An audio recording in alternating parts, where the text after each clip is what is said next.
மூன்றாம் நாளில உயிர் தெழுவார். வெள்ளிக்கிழமை, சனிக்கிழமை, ஞாயிற்றுக்கிழமை, மூன்றாம் நாள். ஓய்வு நாள்னா எந்த நாள்ல இருந்து எந்த நாள் வரைக்கும்? அப்ப 3 நாள் இரவும் பகலும் சொல்றாங்க. இரவு பகல்லாம் வரல. வெள்ளிக்கிழமை சாயந்தரத்துல இருந்து சனிக்கிழமை, ஞாயிற்றுக்கிழமை காலைக்குள்ள எந்திரிச்சிடறாங்க.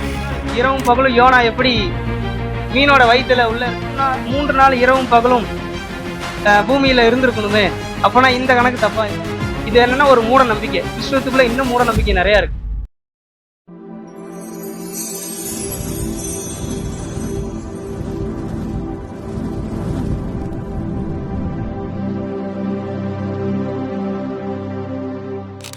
அவரே இஸ்ரவேலை மீட்டு ரட்சிப்பவர் என்று நாங்கள் நம்பி இருந்தோம். இவைகள் சம்பவித்து இன்று 3 நாள் ஆகிறது. அதான் குட் ஃப்ரைடே முடிஞ்சு வீட்டுக்கு போன மாதிரி இருக்குது. ஒரு நாள் ஃபுல்லா 7 வார்த்தை பேசுறேன்னு சொல்லிட்டு 4 மணி 5 மணி ஆக்கிட்டு அதுக்குள்ள மறுபடியும் இங்க வந்து உட்காந்துட்டோம் சர்ச்சில். 3 நாள் ஆயிடுச்சு. 3 நாள் ஆயிடுச்சா?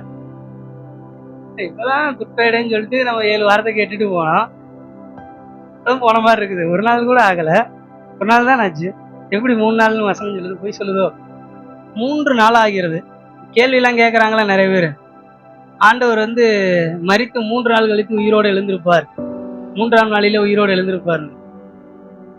பாஸ்டர் கூட சொன்னார்ல, குட் ஃப்ரைடே சொல்றப்ப அந்த 4 ஜாமம், 7 ஜாமம், 6ஆம் ஜாமம், 3ஆம் ஜாமம் இதெல்லாம் பத்தி பேசுறப்போ அந்த டைமிங்லாம் சொன்னாரு. சாயந்தரம் 3 மணிக்கு தான் மரிச்சாரு, 3 மணிக்கு தான் அவர் ஆவியில ஒப்படைச்சு ஜீவனை விட்டாரு அப்படின்னு சொல்லிட்டு.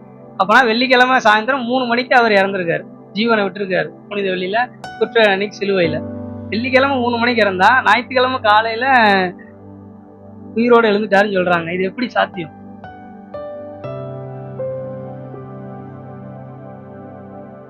இந்த யூத நாட்காட்டி யூதர்கள், இந்த ஐரோப்பா கண்ட்ரி அவங்க எல்லாம் என்ன பண்ணுவாங்களாமா, ஒரு சாயந்தரம் இப்ப 2:45 மணி அப்படின்னு நம்ம சொன்ன, மணி என்ன 9:45 இப்படின்னு வெளியில சொல்றப்ப எப்படி சொல்லுவோம்? 10 மணிக்கு வந்துருங்க, ரவுண்டு பண்ணி 10 மணி அப்படின்னு சொல்லுவோம். யூதர்கள்லாம் என்ன பண்ணுவாங்கன்னா, ஒரு பகுதியா இருந்தாலும் அந்த 3 மணி நேரமா இருந்தாலும் அதை அந்த ஒரு நாளா கணக்கு எடுத்துக்குவாங்க, ஒரு முழுமையா கணக்கு எடுத்துக்குவாங்க. வெள்ளிக்கிழமை 3 மணிக்கு இறந்தாருல, அது என்ன கணக்கு? வெள்ளிக்கிழமை நாள் கணக்கு.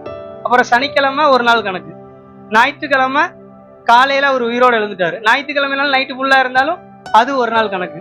அப்படிங்கிற மாதிரி எடுத்துக்கிட்டா 3 நாள் கணக்காயிரும். ஓய்வு நாள்லாம் எந்த நாள்ல இருந்து எந்த நாள் வரைக்கும்? ஓய்வு நாள்லாம் நமக்கு சண்டே லீவ் விடுறாங்க, ஞாயிற்றுக்கிழமை அரசாங்கம் லீவ் விடுது, இது ஓய்வு நாள்னு சொல்றாங்க. ஓய்வு நாள்லாம் பைபிள் படி வெள்ளிக்கிழமை சாயந்தரத்துல இருந்து சனிக்கிழமை சாயந்தரம் வரைக்கும் அதுதான் ஓய்வு நாள்.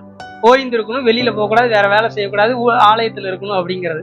வெள்ளிக்கிழமை சாயந்தரத்துல இருந்து சனிக்கிழமை சாயந்தரம் வரைக்கும். அப்ப வெள்ளிக்கிழமை 3 மணிக்கு அவர் இறந்திருக்காரு, 3 மணில இருந்து சாயந்தரம் வரைக்கும் ஒரு ஜாமம், அது ஒரு நாள் கணக்கு எடுத்துக்கிறாங்க. சனிக்கிழமை ஓய்வு நாள் ஃபுல்லா, வெள்ளிக்கிழமை சாயந்தரத்துல இருந்து சனிக்கிழமை சாயந்தரம் வரைக்கும் ஒரு நாள் ஃபுல்லா எடுத்துக்கிறாங்க. சனிக்கிழமை சாயந்தரத்துல இருந்து ஞாயிற்றுக்கிழமை காலையில வரைக்கும், காலையில அதிகாலையில அவர் உயிரோடு எழுந்திருக்கிறார். அப்ப இது என்ன கணக்கு?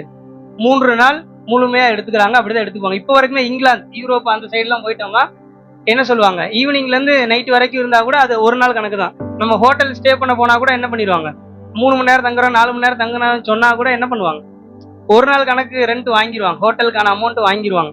அது எதை பேஸ் பண்ணினா, இந்த யூரோப் கண்ட்ரியை பேஸ் பண்ணி தான் ஒரு நாள் கணக்கு ஃபுல்லா எடுத்துக்குவாங்க. இப்போ 3ஆம் நாள் ஆயிடுச்சுன்னு சொல்லலாம்.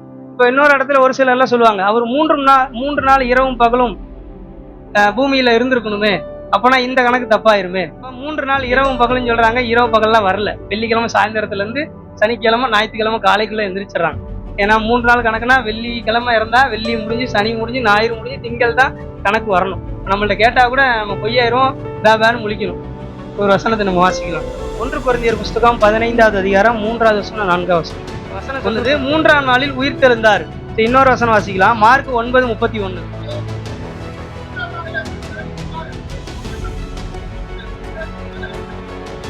3ஆம் நாளில உயிர் தெழுந்திருப்பார். 3 நாள் முடிஞ்சு உயிர் தெழுவேன் அப்படின்னு ஆண்டவர் சொல்லவே இல்லை எந்த இடத்துலுமே. மார்க் புஸ்தகம், யோவான், இதை நீங்க நோட் பண்ணீங்களான்னு தெரியல. மார்க்கு, யோவான், லூக்கா, இந்த 3 புத்தகத்துல எந்த இடத்துல எடுத்தாலும் அவர் நான் 3ஆம் நாளிலே உயிர் தெழுவேன், 3ஆம் நாளில உயிரோடு எழுந்திருப்பேன் அப்படின்னு சொல்லி அவர் சொல்லியிருப்பாரு. மத்தேயுல மட்டும்தான் 3 நாள் இரவும் பகல், 3 நாள் கழித்து உயிர் தெழுவேன் அப்படின்னு ஏசப்பா சொல்லலை.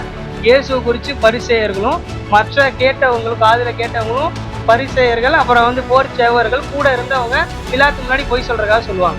ரெண்டையும் வச்சு நம்ம குழப்பிக்க கூடாது. இதுல இன்னொன்று வரும், ஒரு அடையாளமா மத்தேயு புஸ்தகம் 12ஆம் அதிகாரம் வாசிக்கிறப்போ என்ன சொல்லியிருப்பாருன்னா மத்தேயு 12ல் 3 நாள் இரவும் பகலும் யோனா எப்படி மீனோட வயிற்றுல உள்ள இருந்தாரோ அதே போல மனுஷகுமாரனும் இருதயத்துல இந்த பூமியினுடைய இருதயத்துல பூமிக்குள்ள இருப்பாரு அப்படின்னு சொல்லி வசனம் சொல்லப்பட்டிருக்கு. அந்த ஒரு இடத்துல மட்டும்தான் 3 நாள் 3 இரவு பகலுங்கிற வசனம் வந்திருக்கும். அதுவும் எதுக்கானா அந்த 12ஆம் அதிகாரம் ஃபுல்லா வாய்ச்சோம்னா பழைய ஏற்பாட்டுல சொல்லப்பட்ட எல்லா வசனத்தையும் பொய்யாக்கி நிரூபிச்சிருப்பாரு. அதுல ஒரு பொய்யாக்கின காரியம் தான் இந்த ஒரு காரியம், இந்த ஒரு வசனம். மத்தேயு 12 அதிகாரம் வாசிக்கிறப்ப அதுல ஒரு 10 காரியத்தை அங்க அப்படி சொல்லியிருக்கு, இங்க இப்படி சொல்லியிருக்கு, பழைய ஏற்பாட்டுல இப்படி கொடுத்துருக்கு, இது இப்படி நடக்கும் நாங்க நம்புறோம். இது என்னன்னா ஒரு மூட நம்பிக்கை. கிறிஸ்துவத்துக்குள்ள இன்னும் மூட நம்பிக்கை நிறைய இருக்கு, ஒரு அவநம்பிக்கை நிறைய இருக்கு. இப்படிதான் வாழணும், இப்படிதான் இருக்கணும், இப்படிதான் ஆண்டவர் சொல்லியிருக்காருன்னு. புதிய ஏற்பாட்டு காலத்துக்கு வந்தாச்சு, ஏசு கிறிஸ்து சிலுவையில மரிச்சாச்சு. ஆனா என்ன பண்ணோம், பிரமாணங்கள் ஒரு சில காரியங்களை புரிந்து கொள்ளாம என்ன பண்ணிட்டு இருப்போம், அதே பிடிச்சிட்டு இருப்போம். அதுல ஒரு காரியம் தான் இது. அப்போ ஏசு கிறிஸ்து 3ஆம் நாளிலே உயிர் தெழுவார். வெள்ளிக்கிழமை, சனிக்கிழமை, ஞாயிற்றுக்கிழமை 3ஆம் நாளிலே உயிர் தெழுவேன். 3 நாள் முடிந்து உயிர் தெழுவேன்னு சொல்லல.